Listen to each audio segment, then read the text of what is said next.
Hello dear friends, welcome to DRSAK pharmacy. और सबसे पहले तो आप सभी लोगों को हमारा सपोर्ट करने के लिए बहुत बहुत धन्यवाद। Thank you so much. आज हमारे चैनल पे 1K सब्सक्राइबर हो चुके हैं। यहाँ तक पहुँचने का श्रेय आप सभी लोग को जाता है। So once again thanks to all of you. चलिए शुरू करते हैं। हम लोग टॉप 50 MCQ सीरीज में आज बात करने वाले हैं B pharmacy first semester human anatomy and physiology first से यूनिट फर्स्ट पार्ट सेकंड से रिलेटेड MCQ डिस्कस करेंगे।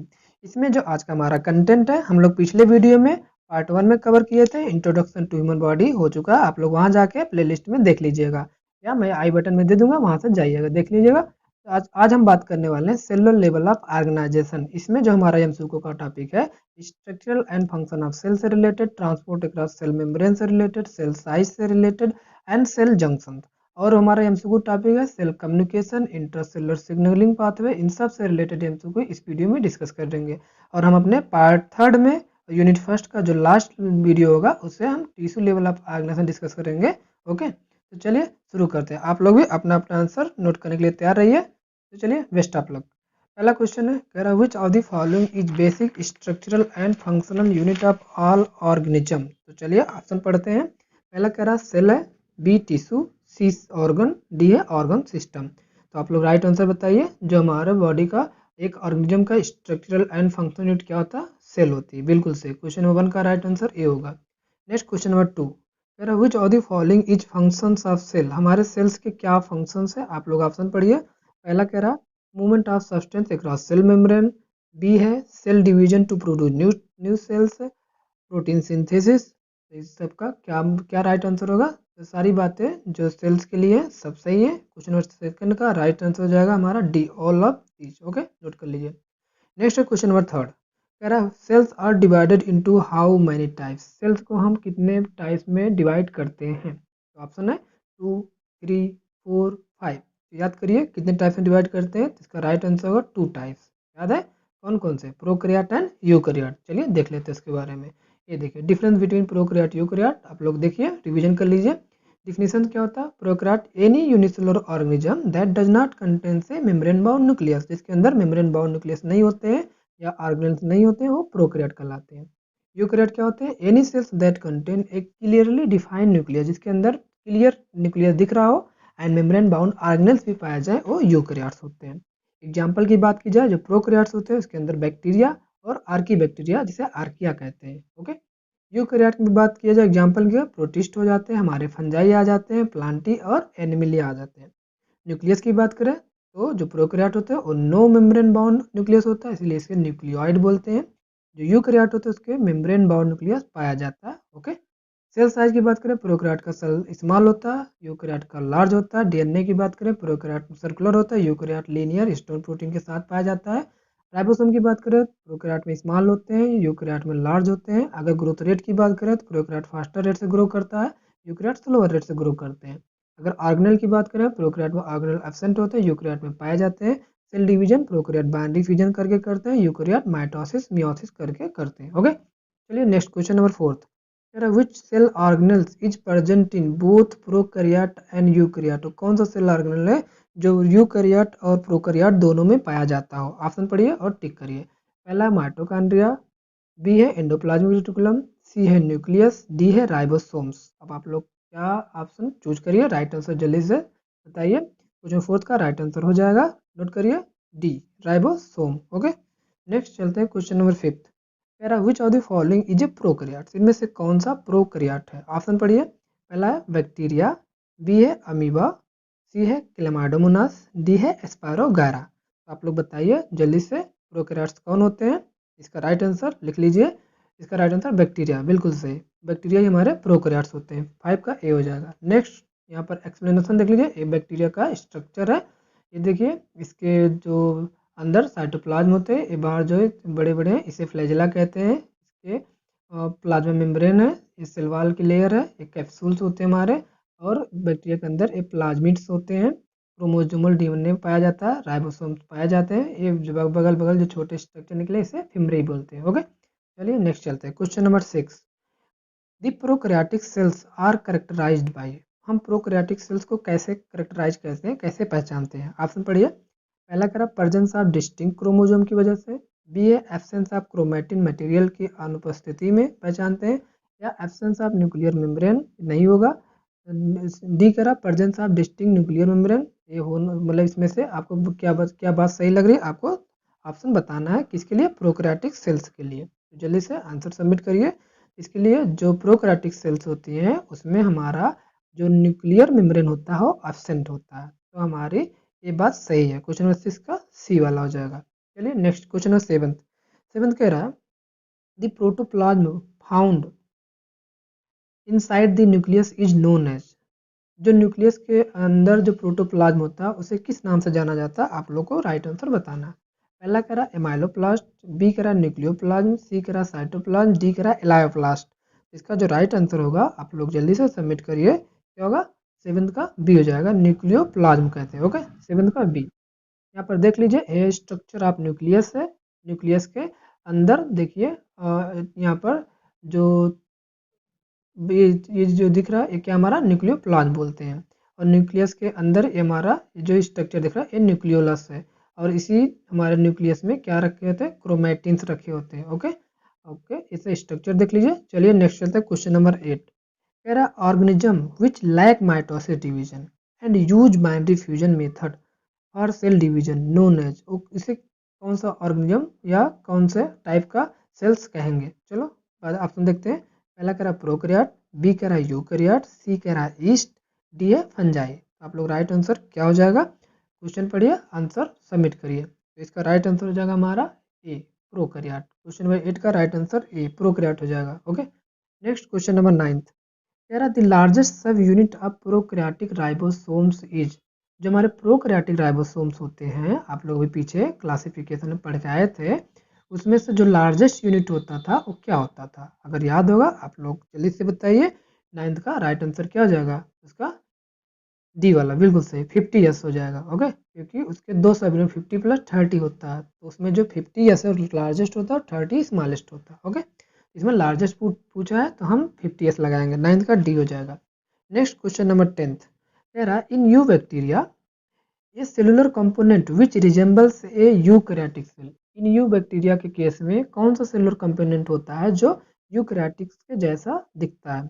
ऑप्शन पहला राइबोसोम, बी है प्लाज्मा मेम्ब्रेन, सी है न्यूक्लियस, डी है सेल वॉल। तो आप लोग ऑप्शन पढ़िए और राइट आंसर बताइए क्या होगा इसका। इसका जो राइट आंसर होगा हम लोग बी वाला हो जाएगा, प्लाज्मा मेम्ब्रेन। ओके, 10th का बी नोट कर लीजिए। नेक्स्ट क्वेश्चन नंबर 11th कह रहा है ग्लाइकोकैलिक्स इज एसोसिएटेड विथ, जो ग्लाइकोकैलिक्स होती है किससे एसोसिएट होती है। ऑप्शन है ए न्यूक्लियोप्लाज्म, बी है न्यूक्लियस, सी है प्लाज्मा मेम्ब्रेन, डी है न्यूक्लियोलस। आप लोग को राइट आंसर बताना है। हमारे जो ग्लाइकोकैलिक्स होता है वो एसोसिएटेड होता है किससे, 11th का सी, प्लाज्मा मेम्ब्रेन से। ओके, नोट कर लीजिए।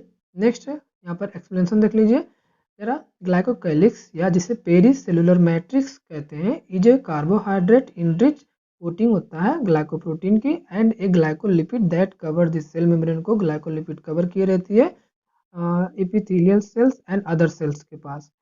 इन many it mainly use in the recognition of the cells, और इसी की मदद से सेल्स को पहचानते हैं and also regulate the endothelial vascular tissue and the prokaryotic cells envelope consist of 3 layer structure. जो प्रोकैरियोटिक सेल्स होते हैं उसमें 3 लेयर स्ट्रक्चर्स होती हैं। आउटर वाले को हम क्या बोलते हैं, ग्लाइकोकैलिक्स, उसके बाद सेल वॉल आता है और देन उसके बाद क्या आता है, प्लाज्मा मेम्ब्रेन। तो ये 3 लेयर पाई जाती हैं प्रोकैरियोटिक सेल्स में यानी बैक्टीरिया में। Okay, next question number 12th करा which of the following cell organelles are found inside nucleus. अब आपको बताना न्यूक्लियस के अंदर कौन सा सेल ऑर्गेनल पाया जाता है। अभी पीछे हम लोग डिस्कस करके आए हैं पूरे न्यूक्लियस का स्ट्रक्चर, तो आप लोग आशा करते हैं सही जवाब देंगे। तो पहला ऑप्शन है न्यूक्लियोलस, बी है गोल्जी अपरेटस, सी है लाइसोसोम, डी है माइटोकॉन्ड्रिया। तो बताइए हमारे न्यूक्लियस के अंदर कौन सा सेल ऑर्गेनल पाया जा रहा था। तो 12th का राइट आंसर हो जाएगा ए, न्यूक्लियोलस। ओके, नोट कर लीजिए 12th का राइट आंसर ए हो जाएगा। चलिए नेक्स्ट यहाँ पर देख लीजिए, ये हमारा बड़ा सा स्ट्रक्चर न्यूक्लियस है। इसे जब काट के अंदर देखेंगे तो न्यूक्लियस के अंदर ये जो बड़ा सा स्ट्रक्चर है इसे बोलते हैं न्यूक्लियोलस। ठीक, ये देख लीजिए न्यूक्लियोलस। चलिए नेक्स्ट चलते हैं क्वेश्चन नंबर 13 कह रहा है न्यूक्लियस इज डिस्कवर्ड बाय। अब न्यूक्लियस की खोज किसने किया था आपको बताना है। ऑप्शन देखिए, पहला रॉबर्ट ब्राउन, बी है रॉबर्ट हुक, सी है Strasburger, D none of this. तो आप लोग को राइट आंसर बताना है। 13 का क्या हो जाएगा, nucleus discovered by, right answer होगा हमारा रॉबर्ट ब्राउन। ओके, 13 का ये हो जाएगा। चलिए नेक्स्ट चलते हैं, क्वेश्चन नंबर 14। 14 कह रहा plasma membrane is made up of, जो हमारी प्लाज्मा मेम्ब्रेन होती है किससे बनी होती है। ऑप्शन पढ़ना, पहला कह रहा a protein, a lipid and a cellulose की लेयर। बी कह रहा bimolecular lipid layer surrounded by protein layer. C कह रहा a protein layer between two lipid layer. D कह रहा a lipid layer between two protein layer. इससे right answer क्या हो जाएगा 14 का, आप लोग बताइए जल्दी से, सबमिट करिए आंसर। तो 14 का राइट आंसर क्या हो जाएगा, बी वाला हो जाएगा, बिल्कुल सही, by molecular lipid layer surrounded by protein layer. Okay, next है यहाँ पर एक्सप्लेनेशन देख लीजिए। हमारा एक स्ट्रक्चर है सेल मेम्ब्रेन की, आप लोग इसमें देखिए, ये जो हमारा बीच में जो स्ट्रक्चर लगा हुआ है, यहाँ से शुरू करते हैं। ये देखिए बड़े बड़े स्ट्रक्चर प्रोटीन के मॉलिक्यूल्स होते हैं, और एक किनारे हमारे उसी में लगे होते हैं क्या, ग्लाइकोप्रोटीन्स, और इसी ग्लाइकोप्रोटीन का आउटर साइड पर लगा होता है हमारा ग्लाइकोलिपिड। ओके, क्वेश्चन पूछा जाता है कि आउटर साइड पे क्या होता है, ग्लाइकोलिपिड्स, और ये हमारे कार्बोहाइड्रेट की चेन होती है। इधर वाले को एक्सटर्नल सरफेस मेम्ब्रेन कहते हैं, और नीचे वाले को इंटरनल सरफेस मेम्ब्रेन कहते हैं। और ये जो हमारा फास्फोलिपिड की बाई लेयर्स होती हैं, ये देखिए जो राउंड राउंड है, ये क्या है, फास्फोलिपिड्स की बाई लेयर्स होती हैं। और इसमें हमारा एक हाइड्रोफिलिक हेड होता है और एक हाइड्रोफोबिक टेल्स होते हैं। ओके, स्ट्रक्चर देख लीजिए, इससे भी क्वेश्चन निकल जाएंगे काफ़ी आपके। चलिए नेक्स्ट क्वेश्चन नंबर 15 देखते हैं। कह the complex formed by the linkage of carbohydrate in the membrane with lipid is termed as. अभी पीछे वही तो हम लोग एक्सप्लेन करके आए हैं, तो ऑप्शन पढ़िए। पहला कह रहा ग्लाइकोलिपिड्स, बी है स्पिंगोलिपिड, सी है फॉस्फोलिपिड, डी है कोलेस्ट्रॉल। इसका राइट आंसर क्या हो जाएगा, जल्दी से सबमिट करिए। 15 का राइट आंसर ये हो जाएगा क्या, ग्लाइकोलिपिड्स, नोट कर लीजिए। नेक्स्ट चलते हैं क्वेश्चन नंबर 16। 16 कह रहा below which organelles are directly responsible for the formation of proteins in cell. कौन से सेल ऑर्गेनल जो प्रोटीन्स के फॉर्मेशन में मदद करती है। ऑप्शन पढ़ते हैं, लाइसोसोम, बी है वैक्यूल्स, सी है सेंट्रियोल, डी है राइबोसोम्स। आप लोग बिल्कुल सही जवाब, इसका राइट आंसर क्या जाएगा, डी राइबोसोम, 16 का डी, नोट कर लीजिए। नेक्स्ट चलते हैं क्वेश्चन नंबर 17। 17 कह रहा है below which organelles are not double membrane bound. इसमें से कौन सा ऑर्गेनल, 4 ऑर्गेनल दिए हैं, नीचे दिए कुछ ऑर्गेनल दिए हैं, कह रहा कौन सा डबल मेम्ब्रेन बाउंड ऑर्गेनल्स नहीं है। आप लोग ऑप्शन पढ़िए। पहला कह रहा क्लोरोप्लास्ट, बी कह रहा माइटोकॉन्ड्रिया, सी है एंडोप्लाज्मिक रेटिकुलम, डी है ऑल ऑफ दीज। तो अगर आप लोग को याद होगा क्लोरोप्लास्ट हमारा डबल मेम्ब्रेन बाउंड ऑर्गेनल होता है, तो इसे काट दीजिए। माइटोकॉन्ड्रिया भी डबल मेम्ब्रेन बाउंड ऑर्गेनल्स होते हैं। तो बचा क्या हमारा एंडोप्लाज्मिक रेटिकुलम, ये हमारा कैसा होता है, सिंगल मेम्ब्रेन बाउंड ऑर्गेनल्स होता है। 17 का सी राइट आंसर हो जाएगा। ओके, चलिए नेक्स्ट चलते हैं क्वेश्चन नंबर 18। 18 कह रहा है the structure is stack of 3 to 10 disc shaped. कोई स्ट्रक्चर है जिसमें 3 से 10 डिस्क शेप्ड एनवलप होते हैं, जो बाउंड बाय मेम्ब्रेन, एक मेम्ब्रेन से कवर होते हैं, short package proteins and membrane. तो ये किसकी बात कर रहा है, ऑप्शन पढ़िए। कह रहा एक्जोसाइटोसिस, बी राइबोसोम, सी गोल्जी ऑपरेटस, डी लाइसोसोम। अगर आप लोग याद होगा जो डिस्क से भी स्ट्रक्चर होता है हमारा गोल्जी ऑपरेटस को ही रिप्रेजेंट करता है। तो 18 का राइट आंसर सी हो जाएगा। ओके, नोट कर लीजिए। Next question number 19। 19 कह रहा है which of the following is not found in all cells. इसमें से कौन सी चीज है जो सभी सेल्स में नहीं पाई जाती, नोट पे ध्यान दीजिएगा।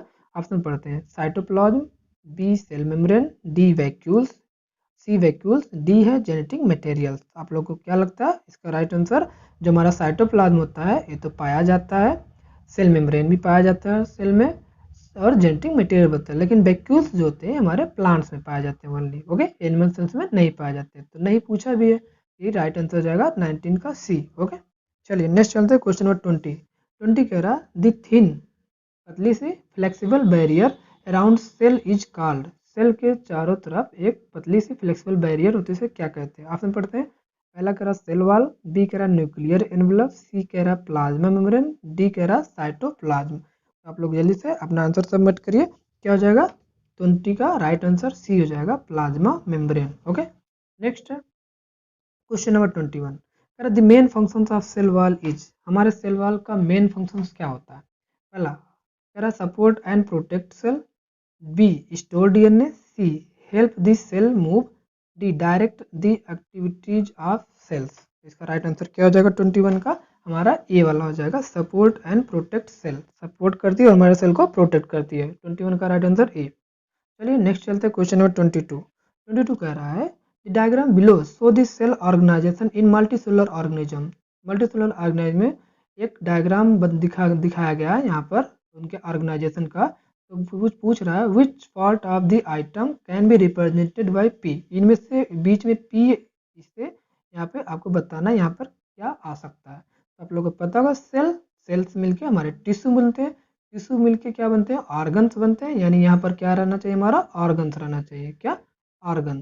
तो ऑर्गन आपको ऑप्शन में देखना क्या हमारे ऑर्गन्स होते हैं। तो देखते हैं ऑर्गन, डाइजेस्टिव हमारा कोई ऑर्गन तो है नहीं, रेड ब्लड सेल्स ये भी हमारा कोई ऑर्गन नहीं है, किडनी हमारा ऑर्गन, बिल्कुल हमारा किडनी ऑर्गन में आता है, ओबम ये भी कोई ऑर्गन नहीं है। तो ऑर्गन वहाँ पे हमें रखना, तो ऑप्शन हमारा मिल चुका है, किडनी यहाँ पर आ जाएगा। 22 का राइट आंसर सी वाला हो जाएगा। ओके चलिए नेक्स्ट चलते हैं क्वेश्चन नंबर 23 करा which of the cellular component can be found in human cells. इनमें से कौन सा सेलुलर कंपोनेंट है जो केवल ह्यूमन सेल्स में पाई जाती हैं।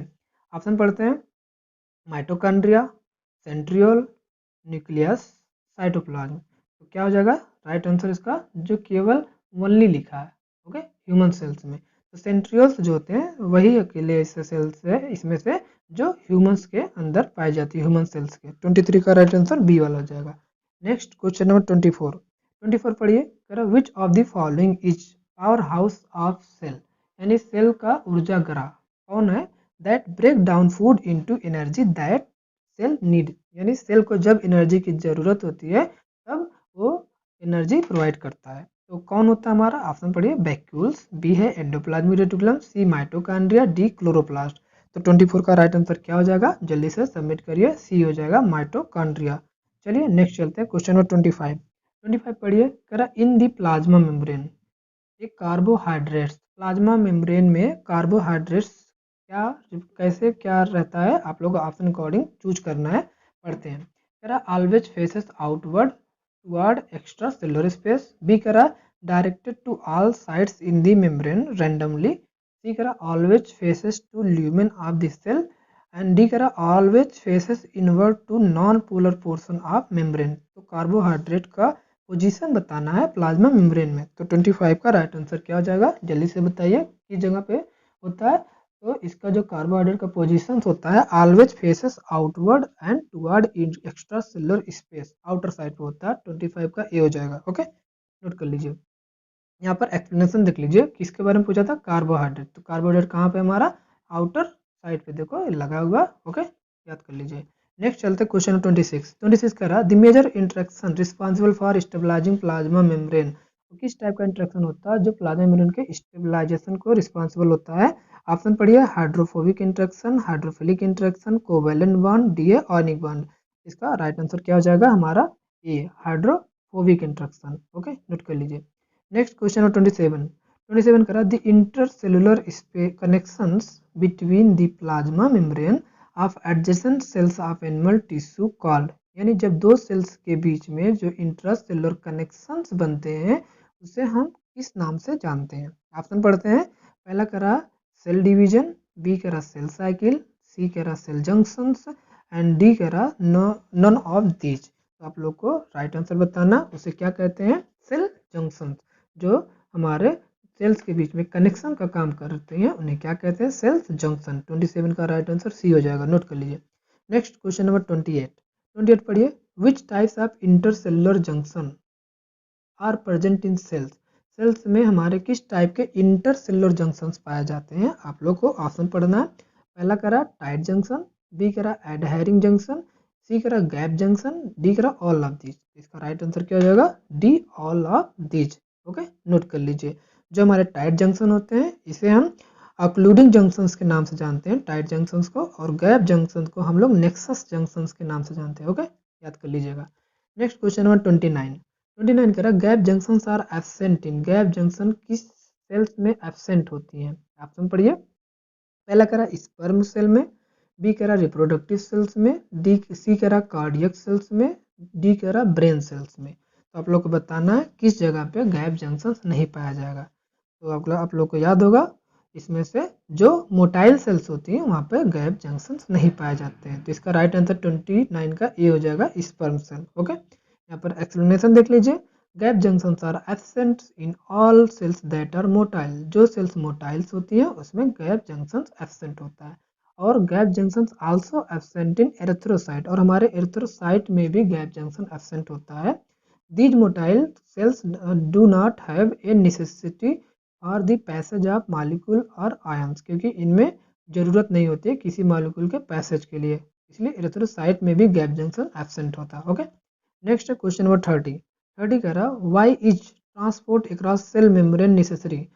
ट्रांसपोर्ट के लिए सेल प्लाज्मा मेम्ब्रेन क्यों जरूरी होता है, आप लोग को बताना है क्या क्या कैसे मदद करता है। ऑप्शन है transport of substance for metabolic activity के लिए, बी कह रहा movement of waste product out of cells, cell से वेस्ट प्रोडक्ट को मूवमेंट को बाहर करने के लिए, सी करा movement of substance produce by the cells, D करा ऑल ऑफ द एबव। इसका राइट आंसर क्या हो जाएगा, 30 का राइट आंसर नोट करिए, क्या हो सकता है, D all of the above, बिल्कुल सही। ओके, नोट कर लीजिए।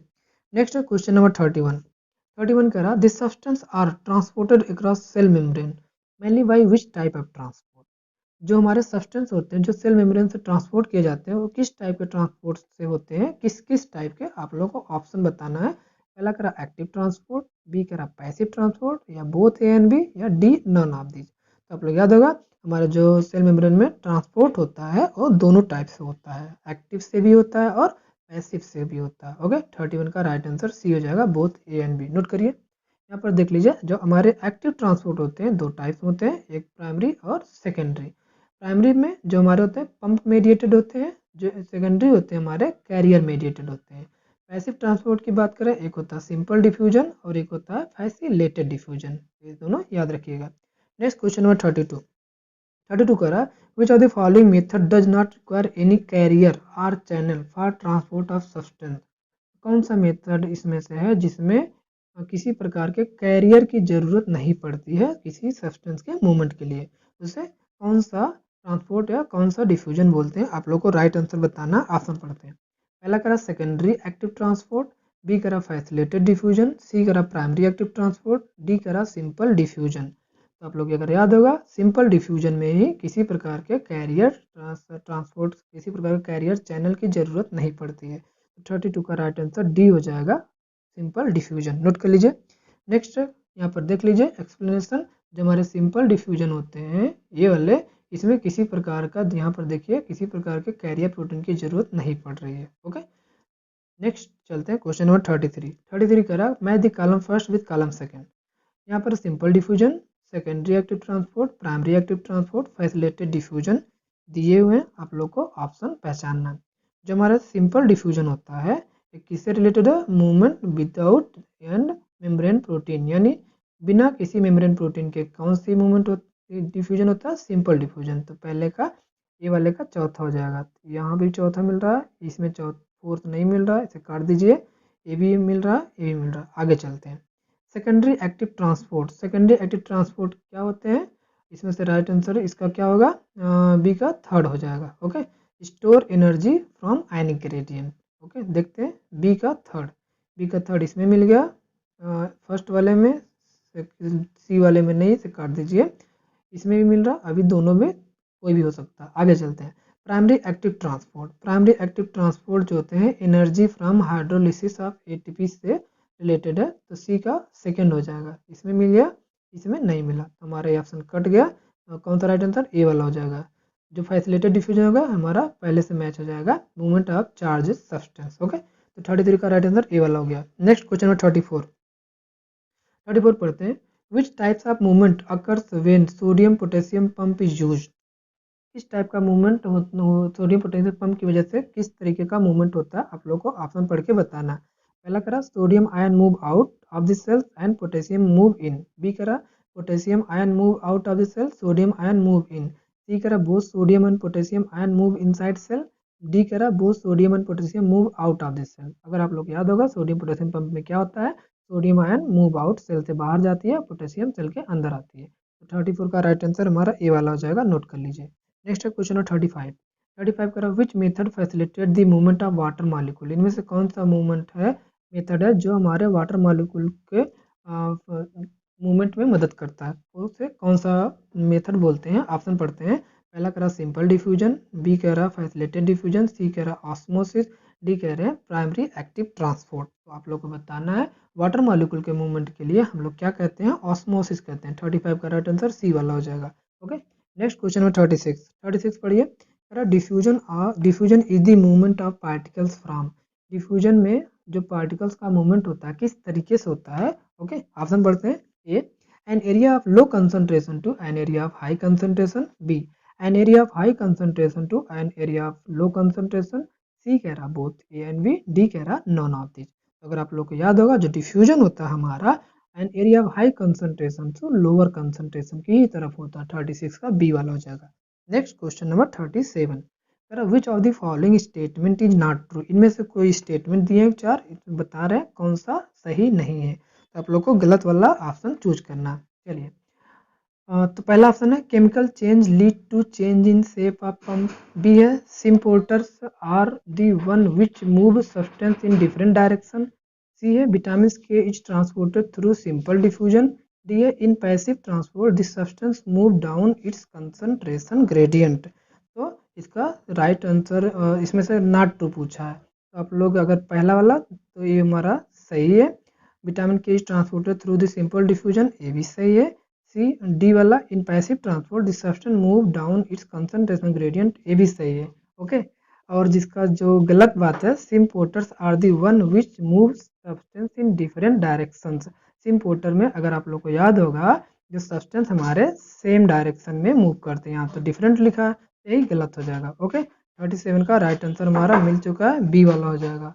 ओके, नेक्स्ट चलते हैं क्वेश्चन नंबर 38 करा which of the following types of carrier protein. इनमें से कौन सा कैरियर प्रोटीन्स का टाइप्स है? ऑप्शन पढ़ते हैं। पहला करा यूनिपोर्टर, बी करा सिम्पोर्टर, डी करा एंटीपोर्टर और डी हमारा ऑल ऑफ दीज। अगर आप लोग को याद होगा जो कैरियर प्रोटीन्स होते हैं हमारे इन तीनों तरीके से होते हैं, यूनिपोर्टर भी होते हैं, सिम्पोर्टर भी होते हैं और एंटीपोर्टर भी होते हैं, इसीलिए इसका right answer all of these हो जाएगा। एक्सप्लेनेशन देख लेते हैं। यूनिपोर्ट में क्या होता है, जो सब्सटेंस होता है एक ही डायरेक्शन में मूव करता है। ओके, और जो सिम्पोर्ट होते हैं जो सब्सटेंस होता है एक साथ सेम डायरेक्शन मूव करता है। ओके, और जो एंटीपोर्ट होते हैं वो सब्सटेंस एक दूसरे के अपोजिट मूव करते हैं। ओके, तीनों में सिंपल सा डिफरेंस है, देख लीजिए।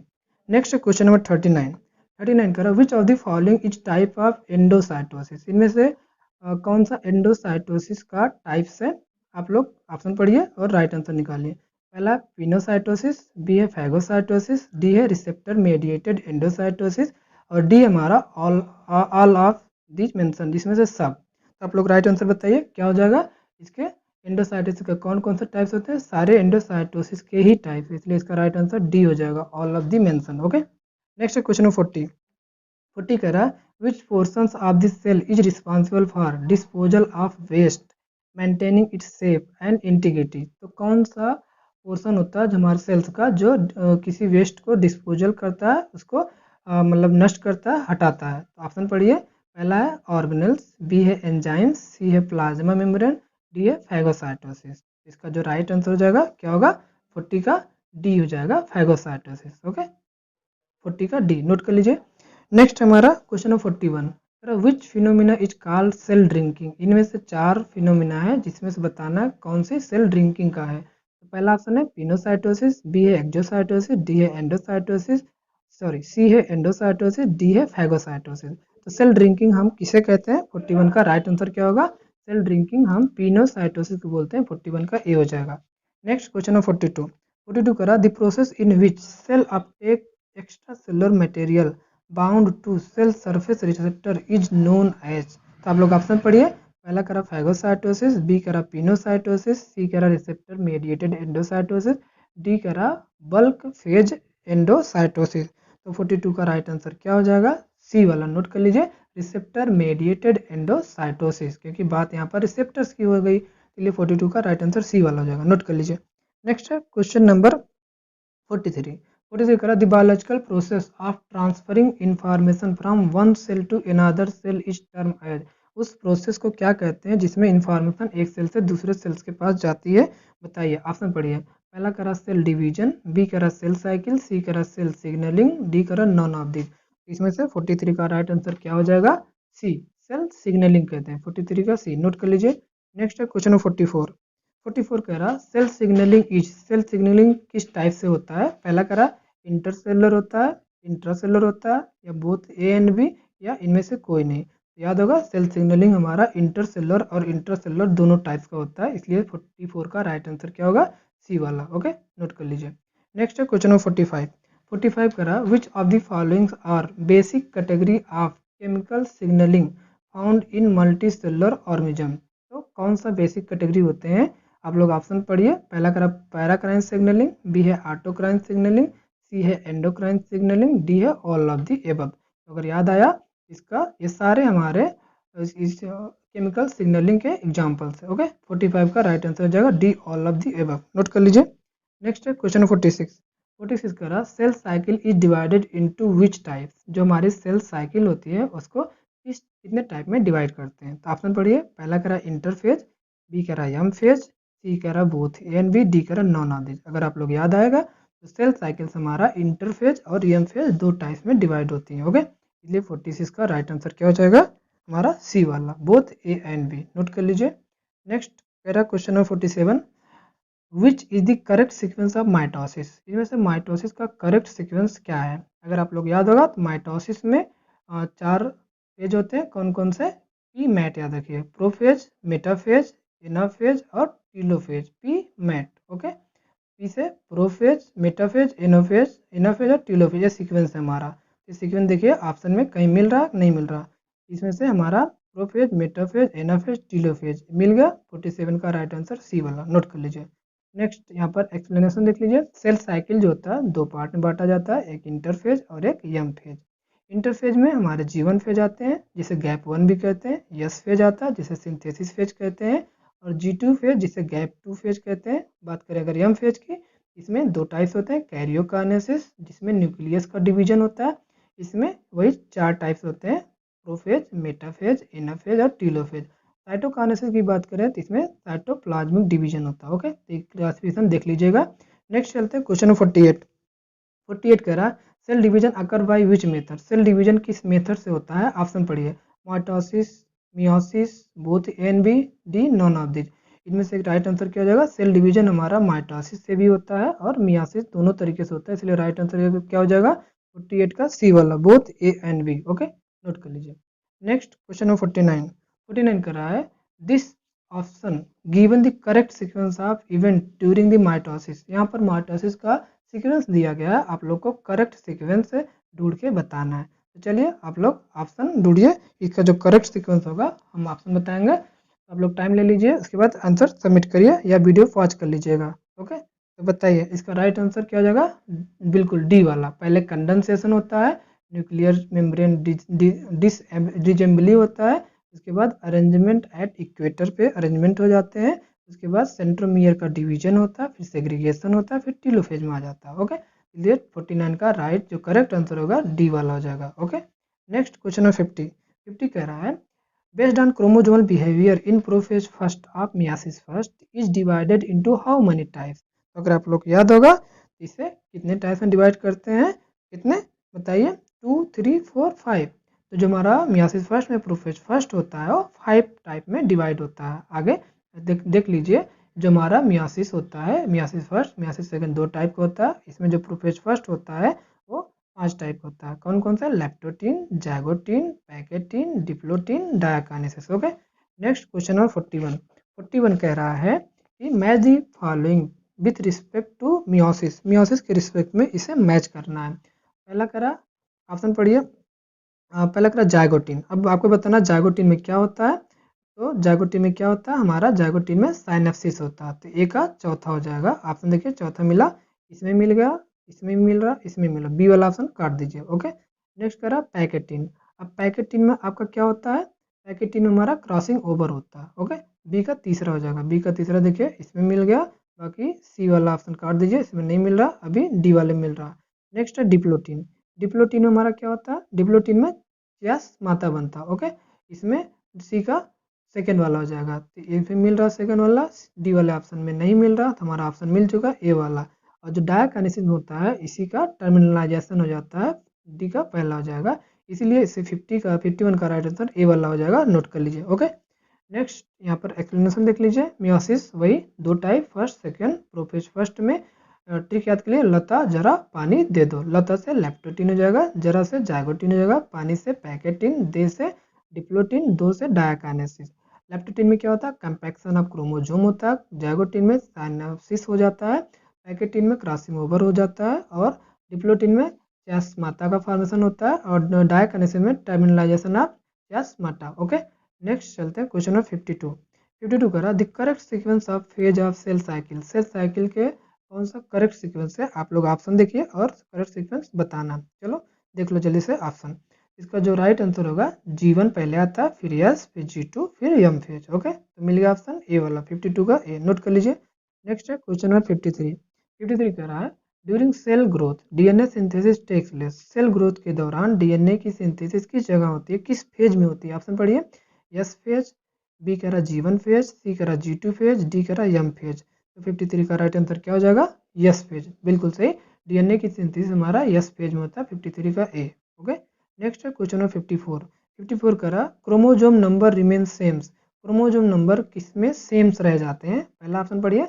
माइटोसिस के केस में, मियोसिस के केस में, दोनों के केस में, इनमें से कोई नहीं। जो हमारा जो क्रोमोजोम नंबर सेम होता है किसमें होता है, हमारा माइटोसिस में। ओके, इसमें क्रोमोजोम नंबर सेम होते हैं जब डिवीजन होता है। तो 54 का राइट आंसर हमारा ए वाला हो जाएगा। ओके, नेक्स्ट क्वेश्चन नंबर 55 कह रहा है which of the following is known as reduction division. किस डिवीजन को हम रिडक्शन डिवीजन के नाम से जानते हैं, आप लोग बताइए। पहला ऑप्शन कह रहा माइटोसिस, बी कह रहा मियोसिस, सी कह रहा both A and B, D कह रहा नॉन ऑफ दिस। तो रिडक्शन डिवीजन अगर आप लोग को याद होगा, मियोसिस को ही रिडक्शन डिवीजन बोलते हैं। ओके, एक्सप्लेनेशन देख लीजिए। माइटोसिस मियोसिस में माइटोसिस को also known as equational division या सोमैटिक सेल डिवीजन बोलते हैं। मियोसिस को क्या बोलते हैं, रिडक्शन डिवीजन, या हम इसे मियोटिक डिवीजन बोलते हैं।